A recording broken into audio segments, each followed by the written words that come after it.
voltamos aí com mais uma aula de direito constitucional.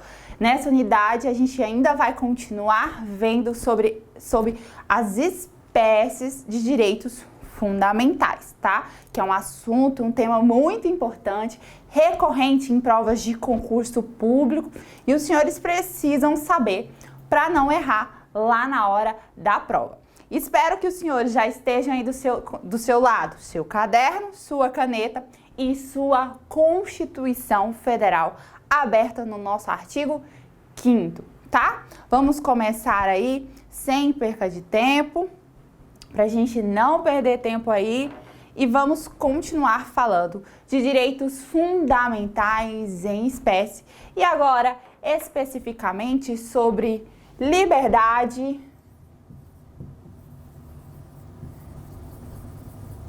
de manifestação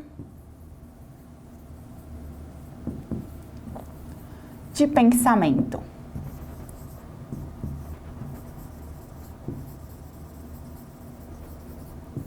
Liberdade de manifestação de pensamento, tá entre o nosso artigo 5º, inciso 4º e nosso inciso 5º, tá? Que vai dizer para nós assim, ó, é livre a manifestação de pensamento, sendo vedado o anonimato. Quando eu falo que é livre essa manifestação de pensamento, eu estou dizendo que eu posso expor as minhas ideias, os meus pensamentos, eu posso ter o quê? Debates, eu posso participar de debates, eu posso falar o que eu penso. Lembra lá um dos nossos fundamentos da República Federativa do Brasil? O pluralismo político que é o quê? Aquela variedade de ideias.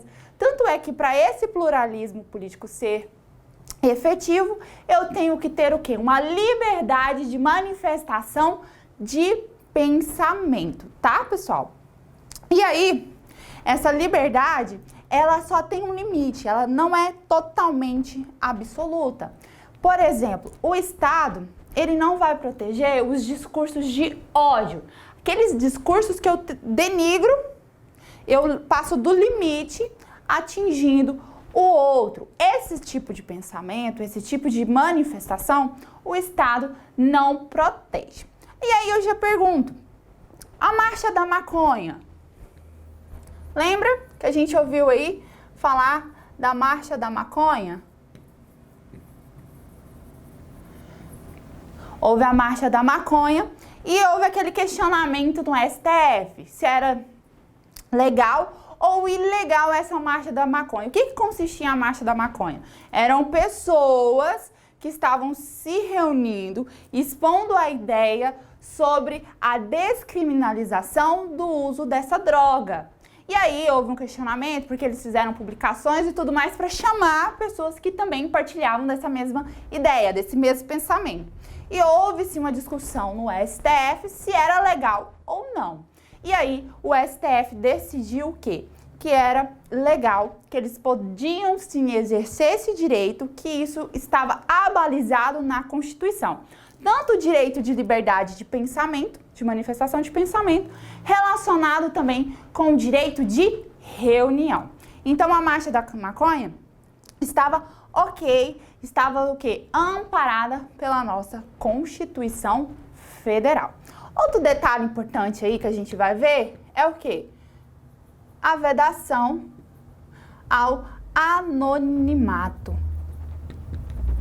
Por que eu tenho essa vedação ao anonimato?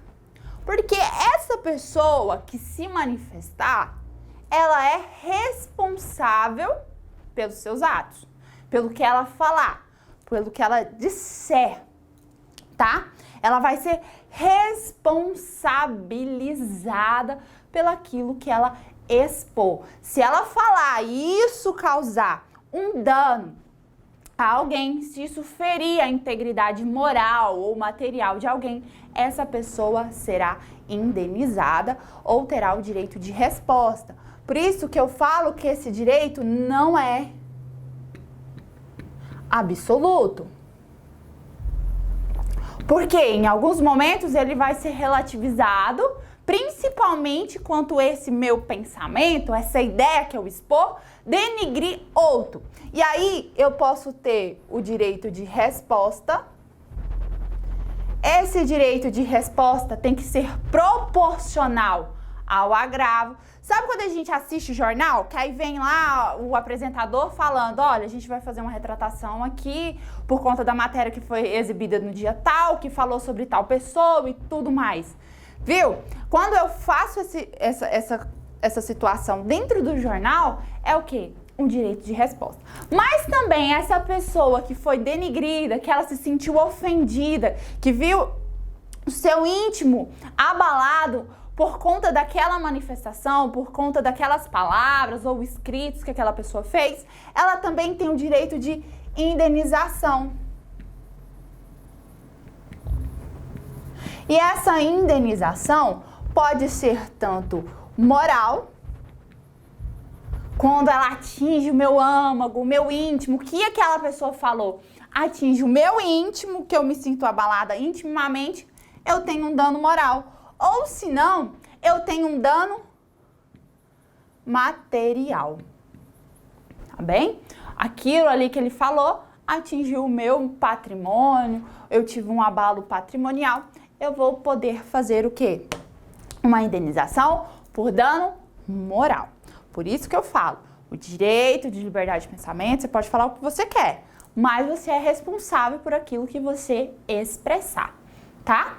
Aí, como a gente fala, professora, é vedado o anonimato, mas e as delações anônimas? O que acontece com as delações anônimas? O que são as delações anônimas? As delações anônimas são aquela que a pessoa liga lá na polícia e noticia um fato criminoso. É a famosa denúncia anônima. A pessoa liga lá, não se identifica e noticia um fato criminoso que foi praticado ou está sendo praticado. E aí, a senhora falou primeiro que eu posso manifestar, eu posso falar, mas é vedado o anonimato. E essas denúncias anônimas, elas não seriam inconstitucionais? E aí que vem o pulo do gato. Olha, as delações anônimas, as denúncias anônimas, também conhecidas aqui no senso comum, elas são constitucionais, tá? Porém, olha aí o porém, eu não posso usar elas puramente e simplesmente para iniciar um procedimento investigatório. Eu não posso ter apenas uma denúncia anônima para instaurar um inquérito policial. Eu não posso fazer isso, o delegado não pode fazer isso. Ele tem que fazer o quê? Averiguações sumárias.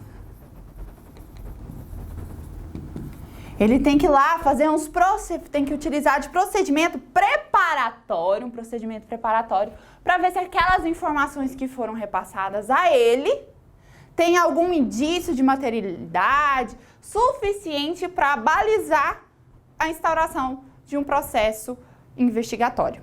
Tranquilos? Bem fácil.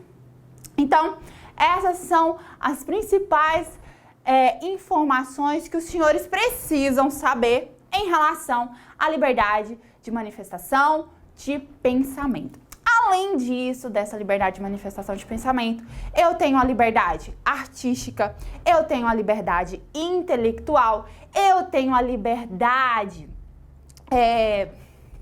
científica também. Eu possuo essas liberdades aí que você vai ver na Constituição. Sendo vedado o quê? A censura, tá? Eu não posso sofrer uma censura do Estado, eu não posso sofrer uma censura judicial, tá bem? Porém, como eu disse, esse direito não é absoluto. Se eu falar, se eu agir de uma forma que eu fira alguém, eu vou ser responsabilizada pelos meus atos. Tranquilo essa parte aí, pessoal? Certo? Se tiver, dá uma pausa aí no vídeo, anota isso aqui no caderno, tá? E aí a gente continua no próximo assunto. bem tranquilo. Se isso aqui cair lá na prova dos senhores, não vamos errar. Tá? Vou até deixar essa liberdade aqui, porque a gente vai falar muito hoje sobre algumas liberdades que estão expostas aí no nosso texto constitucional. A próxima é a liberdade de consciência,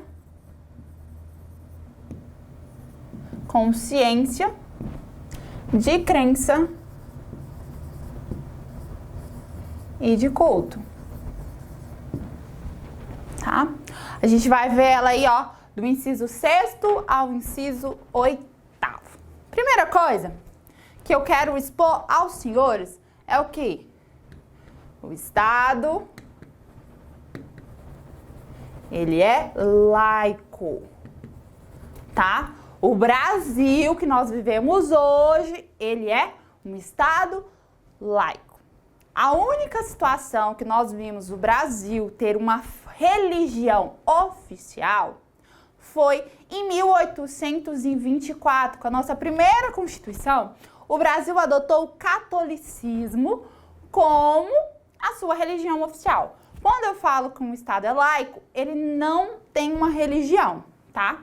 E o nosso Estado hoje não tem, diferente do que aconteceu em 1824, que o Estado tinha o catolicismo. Lembra do contexto histórico que estava acontecendo lá no mundo naquele período? Eu tinha do lado os católicos e eu tinha do outro lado os protestantes na Europa e tudo mais. O Brasil adotou quem? O catolicismo. Além disso, cabe só frisar uma importante informação, que apesar do Estado naquela época ter o catolicismo como sua religião oficial, a Constituição também preservava o quê? Você podia ter outra fé diferente da do Estado, mas essa fé tinha que ser professada em locais privados. Você não podia sair e professar essa fé em locais públicos. Locais públicos você não tinha essa proteção do Estado, apenas em locais fechados, tá bem? E aí, com a nossa próxima Constituição, em 1891, houve esse rompimento entre o Estado e a Igreja. E aí o Brasil passou a ser um Estado laico, um Estado não confessional. Ele não tem uma fé oficial, tá? E abarcando aí o quê? As liberdades para que você professe a sua fé, tá? Que você quiser. Beleza? E aí eu só tenho um porém. Eu posso professar essa fé, eu posso ter uma religião, porém essa religião ela não é protegida quando ela atinge quem? O princípio da dignidade da pessoa humana. Se essa religião ferir a dignidade da pessoa humana, seja de alguma forma com rituais que firam o ser humano, esses não serão protegidos pelo Estado, tá? E aí você fala, professora, mas hoje a gente é um Estado laico, então por que eu entro numa repartição pública e vejo um crucifixo? Eu chego lá e vejo em frente daquela repartição uma imagem, uma cruz. E aí? O que significa isso? A gente, então, não é um Estado laico? O que é aquilo? O STF entendeu que isso é o quê? Uma manifestação cultural. Isso aí que eu utilizo é uma manifestação cultural do povo. Lembra que eu falei para vocês que a gente veio todo de um contexto histórico aí com o catolicismo? Então as pessoas têm ainda esse âmago, essa certeza em relação a essa fé. E essa fé ainda está intrincada na nossa sociedade. E o STF entendeu, porque ficava com aquela discussão, tira, não tira, é um Estado laico, e aí? E o STF permitiu, continua-se com esses crucifixos, por quê? Eles não são uma manifestação religiosa apenas, é uma manifestação cultural, é um símbolo cultural da nossa sociedade, tá? E aí a Constituição vai dizer para nós a inviolabilidade da liberdade de consciência e de crença sendo assegurado o livre exercício dos cultos religiosos e garantido na forma da lei a proteção a locais de culto e suas liturgias. Além disso, anote aí, ó, eu vou ter a prestação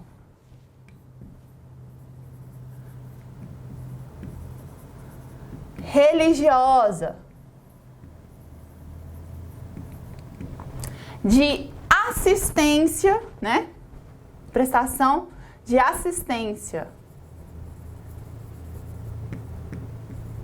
religiosa, aonde? Nas entidades civis,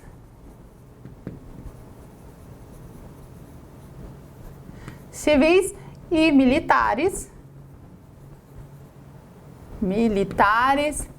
de internação,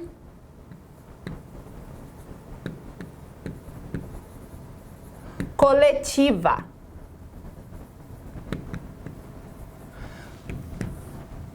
Eu posso ter essa prestação de serviço, essa prestação de assistência religiosa dentro das penitenciárias, tanto aquelas civis quanto militares. A gente vê aí a possibilidade, o Estado dá essa liberdade, até uma forma de se ajudar o Estado ali com aquelas pessoas que estão em reclusão, que estão com a sua liberdade suprimida porque cometeram algum crime, alguma coisa, estão respondendo. E aí, o Estado permite essa assistência, tá bem? Então, marque aí, hashtag grandão, que essa assistência, ela é permitida. E a gente vê isso aí no cotidiano, muitas vezes os missionários evangélicos ou católicos, eles vão até essas entidades, até essas entidades civis de internação coletiva.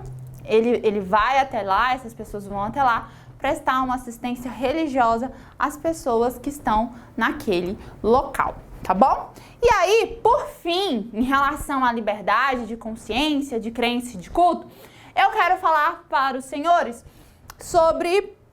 Eu vou até apagar aqui, porque senão não vai ter espaço, tá? Pra gente falar da liberdade que nós temos relacionada à escusa de consciência. Uma das mais importantes que cai em prova de concurso público. Olha aí na sua Constituição. Ninguém será privado de direitos por motivos de crença religiosa ou de convicção filosófica ou política, salvo se as invocar para eximir-se de obrigação legal a todos os impostos e recusar-se a cumprir prestação alternativa fixada em lei. Aí nós temos o quê? A escusa de consciência. Ninguém será privado por motivo de crença religiosa ou de convicção filosófica ou política. E aí, em seguida, vem duas condições, duas situações que esse direito será o quê? Relativizado. Vamos lá? A primeira, que vocês têm que ficar atento a essas condições, é o quê? A primeira aí, ó, é eximir-se. Eximir-se é recusar-se. Eximir-se eximir-se de obrigação a todos imposta. E a outra condição é recusar-se a cumprir prestação alternativa fixada em lei. Opa, pessoal! E aqui eu já chamo a atenção de vocês, tá?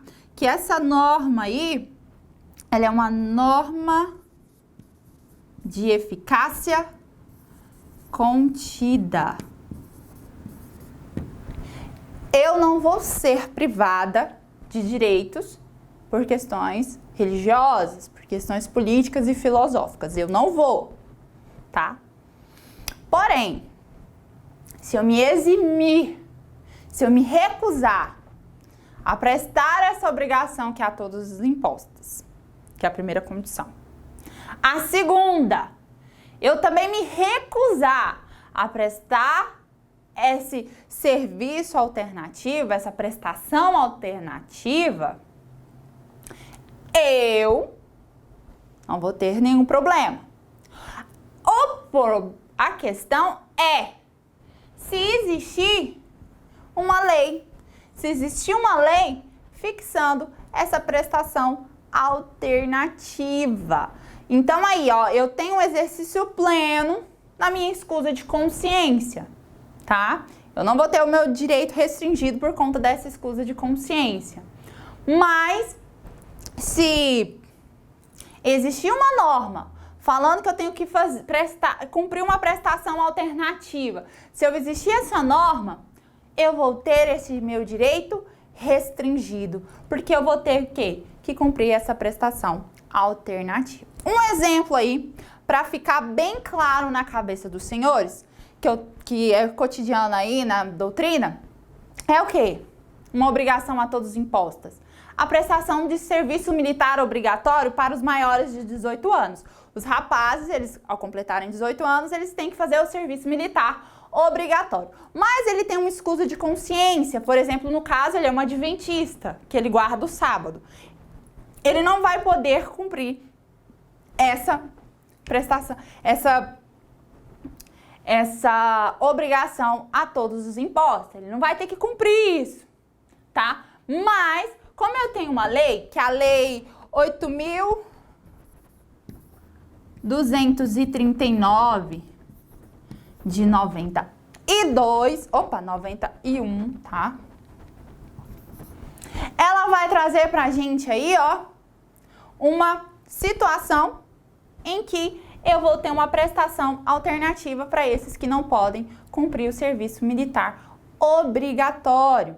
Aí eu vou ter que cumprir essa prestação alternativa. Se eu me recusar também a cumprir essa prestação alternativa, eu vou sofrer algumas sanções do Estado e uma delas é a perda dos meus direitos políticos, tá bom?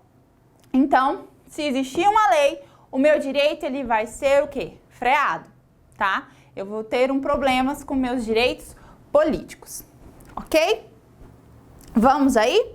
Bem fácil essa parte, cuidado para não errarem. Vamos continuar? E pra gente finalizar essa parte aí, eu já falei para os senhores, qualquer coisa dá uma pausa aí no vídeo, copia, tá?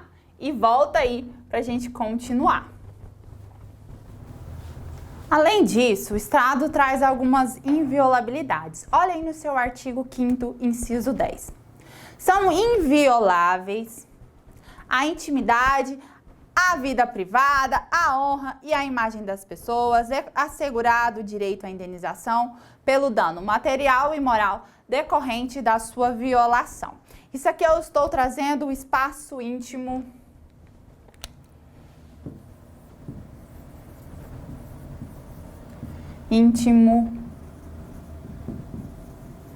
intransponível, tá? É o meu espaço íntimo intransponível, que está lá no artigo 5º,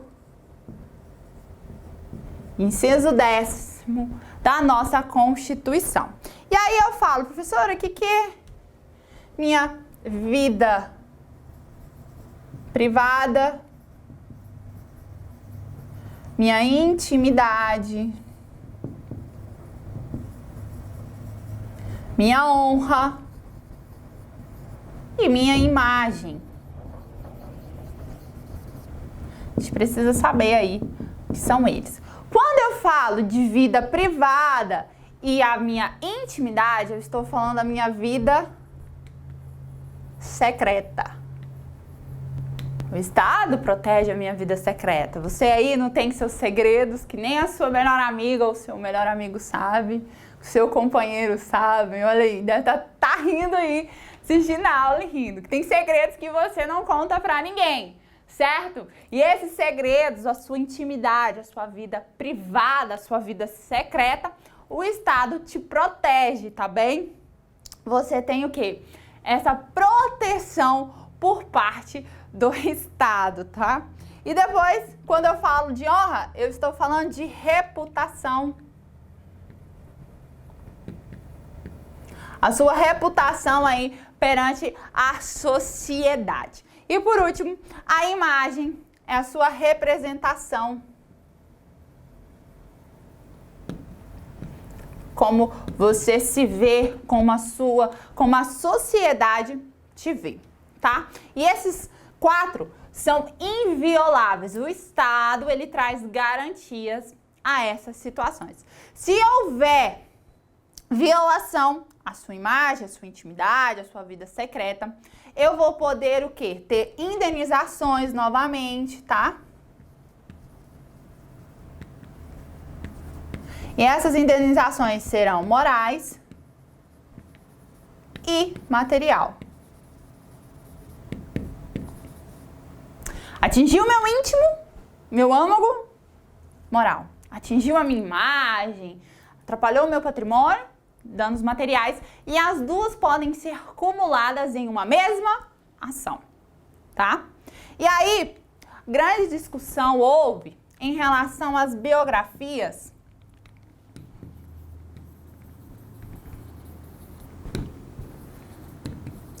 não autorizadas.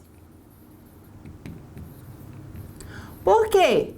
Olha, eu vou escrever sobre uma pessoa famosa e vou contar a história dela, mas eu não quero autorização. Eu quero fazer porque eu tenho todo um aparato aqui histórico de jornais, revistas e tudo mais, reportagens, e eu quero falar.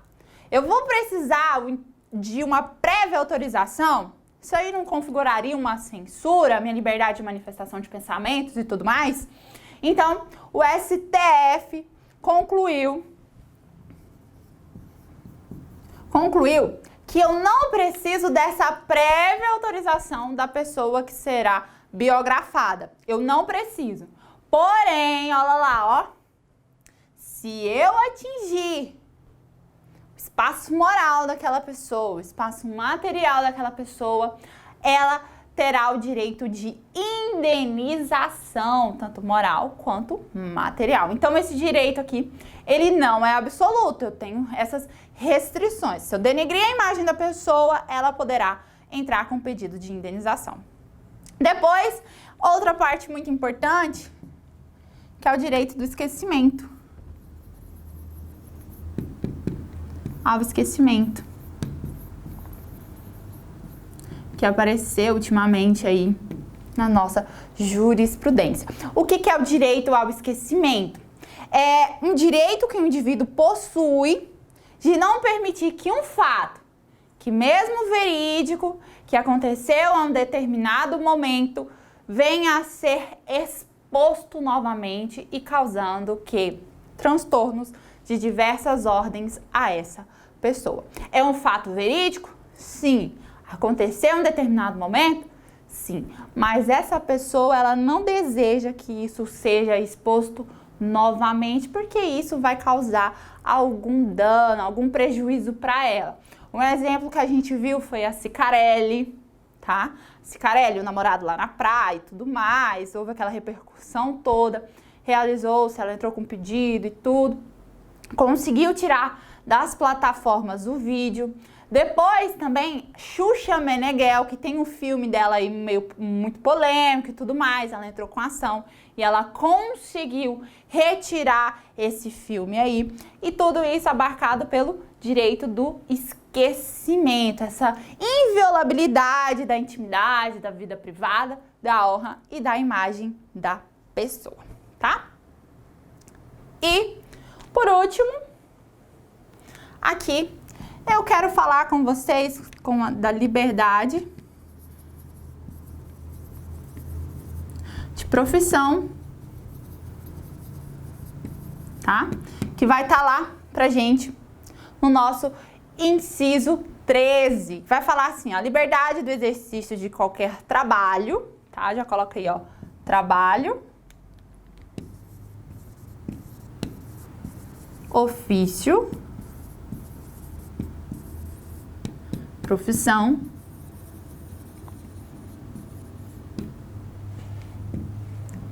atendida às qualificações profissionais que a lei estabelecer, tá? E aqui eu já trago para os senhores que é uma norma de eficácia contida também, tá?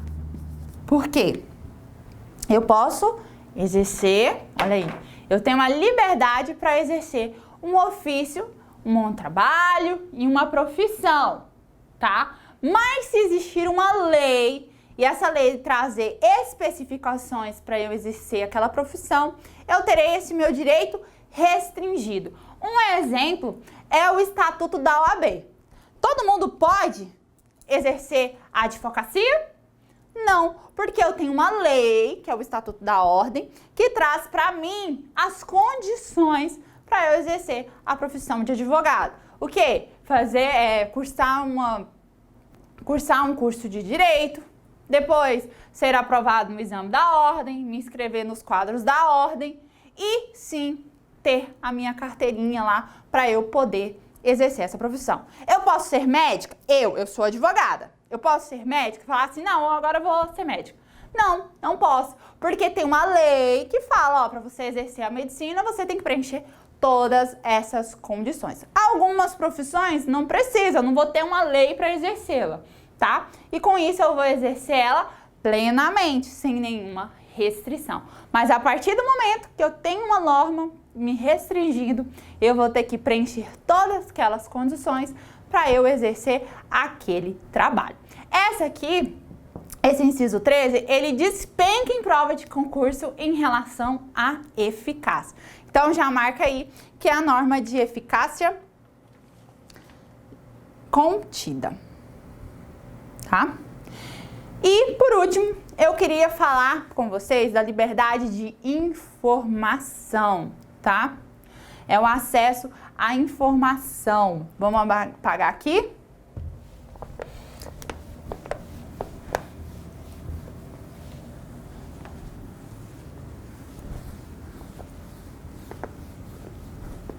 Acesso à informação. Tá lá no inciso 14 e o inciso 33 que eu quero trazer para vocês. Primeiro, acesso à informação é resguardado o sigilo da fonte, tá? Quando para o exercício profissional, como repórter e tudo mais, eu posso ter o quê? Acesso àquela informação e resguardar da onde que eu obtive aquela informação. Eu tenho essa proteção desde que isso não cause um dano a outrem, porque se causar, eu vou ter uma responsabilização, eu vou ter que arcar com aquela responsabilização. Depois, o inciso 33 vai trazer assim, ó, que todos têm direito a receber dos órgãos públicos, tá? Isso aqui é a liberdade de informação.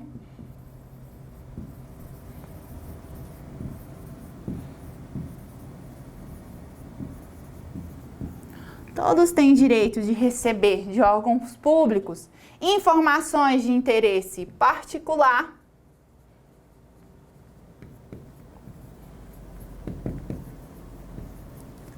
coletivo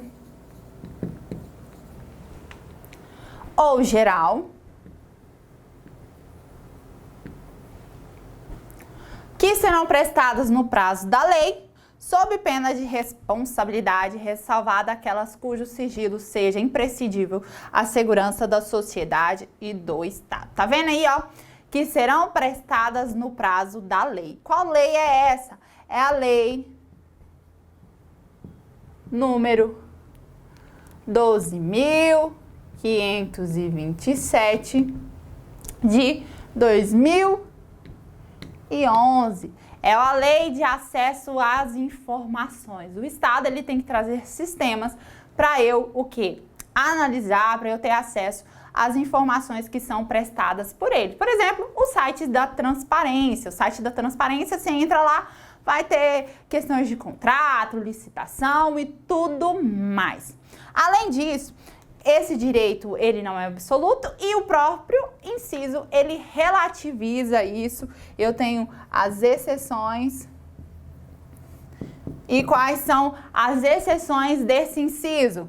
São o quê? Aquelas informações de segurança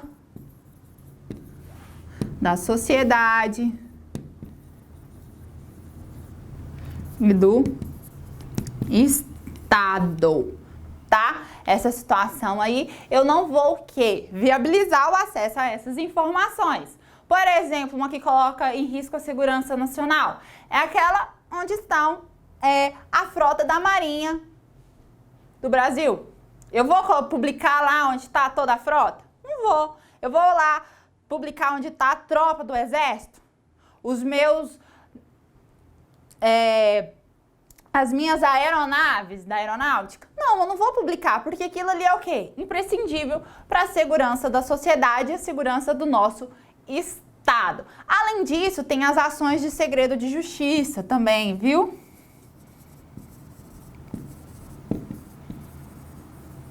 Aquelas que estão relacionadas à intimidade da pessoa, ações de alimento, ações de família, ações de inventário, elas também podem estar abarcadas, protegidas por esse segredo de justiça. Não é qualquer um que vai chegar lá e vai ter acesso a essas informações. Não, tá? Porque o Estado vai proteger a intimidade daquelas pessoas que fazem parte desse processo, tá? E agora, pra gente finalizar e não perder tempo, vamos aí responder algumas questões relacionadas a esse bloco aí que a gente acabou de aprender. Olha aí na tela para vocês verem. Acerca dos direitos e deveres individuais e coletivos, assinale a alternativa correta. A. Ninguém será obrigado a fazer ou deixar de fazer coisa senão em virtude de lei e medida provisória. É assim que está escrito na nossa Constituição? Não. Na nossa Constituição está dizendo que ninguém será obrigado a fazer ou deixar de fazer alguma coisa senão em virtude de lei. Essa daqui está errada. Letra B. É assegurado o direito de resposta proporcional ao agravo, além de indenização apenas por dano moral ou à imagem? Também não, essa está errada, porque ela vem aí limitando a pena do dano moral e à imagem, mas a gente sabe também que nós temos o direito ao dano moral. Depois, ninguém será privado de direitos por motivos de crença religiosa ou de convicção filosófica ou política, salvo se as invocar para eximir-se de obrigação legal a todos impostas e recusar-se a cumprir a prestação alternativa fixada em lei. A gente bateu bastante nessa tecla, tá? Sobre a escusa de consciência, e essa aqui possivelmente é a correta. Vamos deixar ela aí de lado, vamos ver as outras alternativas? A casa é asilo inviolável do indivíduo, ninguém nela podendo penetrar sem o consentimento do morador, salvo em caso de flagrante delito ou desastre ou para prestar socorro, ou durante o dia ou a noite por determinação judicial. Essa também é errada, daqui a pouquinho a gente vai falar sobre a inviolabilidade de domicílio. E letra E. É livre a manifestação do pensamento, sendo permitido em alguns casos o anonimato? Não, é vedado o anonimato. Então a resposta correta, letra C. Bem fácil, viu, pessoal? Tá vendo? Vocês precisam ler a Constituição. Depois aí, ó, pega esse material aí que a gente aprendeu nessas últimas aulas e vai revisar. Vai revisar, vai ler, que você não vai ser pego de surpresa lá na hora da prova. 2. CESP 2018, ó. A respeito dos direitos e das garantias fundamentais, julgue o item a seguir. O direito de resposta proporcional ao cidadão que tenha sido ofendido não impede o direito à indenização por dano material, moral ou à imagem. E aí, direito de resposta proporcional ao cidadão que tenha sido ofendido não impede o direito à indenização por dano material, moral ou à imagem. Essa resposta está corretíssima. Lembra que eu falei? Se eu tiver alguma ofensa à minha imagem, ao meu âmago, ao meu patrimônio, à minha imagem, eu vou poder ter essas indenizações. 3.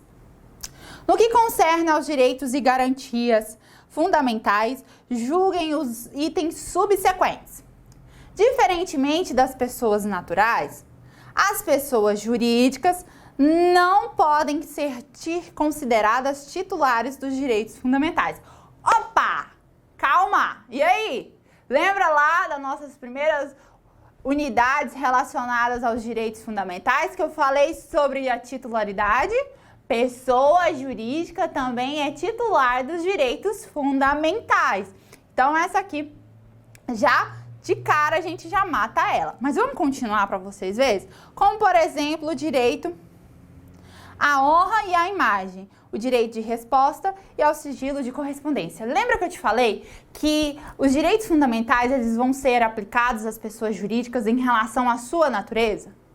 Tem direito de locomoção? Não, porque uma pessoa jurídica ela não vai sair andando por aí, né? Certo, isso é meio óbvio.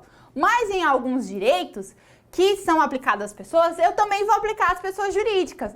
Um exemplo é o direito à honra, à imagem, eu vou permitir esse direito de resposta, eu vou dar o direito de sigilo dessas correspondências dela, tá? Então, essa questão está errada. Além disso, eu quero até que vocês anotem aí a súmula 227 do STJ, que fala sobre a possibilidade das pessoas jurídicas sofrerem dano moral de honra objetiva, tá? É aquela honra objetiva em relação a como ela é vista perante a sociedade. Eu negativei o nome lá da empresa, né? Uma empresa que é uma pessoa jurídica. Eu negativei o nome dela, falei que ela era uma má pagadora. Isso atingiu a reputação dela, porque ela sempre tentou cumprir com suas obrigações corretamente, mas aí ela teve o quê? Um limite, ela teve um dano a essa honra dela. Aí sim, ela pode entrar com essas indenizações, tá bom? E por último, pra gente finalizar essa unidade, questão número 4 da PM de São Paulo, olha aí, ó. Quanto à proteção do direito à liberdade, a Constituição Federal assegura que é livre a manifestação de pensamento, garantindo-se o anonimato. A gente já mata essa aqui, ó. Não, eu não posso ter o anonimato. É vedado. Então, próximo. B. É livre a expressão da atividade intelectual, artística, científica de comunicação, mediante prévia licença. Também não, eu não posso. Essa prévia licença é considerado que é uma censura. Eu tenho censura? Não. Então, essa aqui também está errada. Letra C. É livre o exercício de qualquer trabalho, ofício ou profissão, podendo a lei estabelecer as qualificações necessárias ao exercício profissional. Vamos deixar ali de lado. Letra D. A criação de associação e corporativas depende de lei específica autorizadora. E também não. E letra E, a prisão de qualquer pessoa e o local onde se encontra serão comunicados até 24 horas ao juiz competente ou à família do preso e à pessoa por ele indicada. Pessoal, a resposta correta dessa aqui, ó, letra C. É livre o exercício de qualquer trabalho, ofício ou profissão, podendo a lei estabelecer as qualificações necessárias ao exercício profissional. E é isso, pessoal. A gente tratou aí sobre as liberdades. Espero que os senhores peguem o caderno de vocês, façam uma leitura rápida, fazendo a leitura rápida também das marcações que vocês fizeram na Constituição e resolvendo exercícios. Por quê? Lá na hora da prova, vocês não serão pegos de surpresa. E é isso, pessoal. Até mais. Tchau. Fiquem com Deus.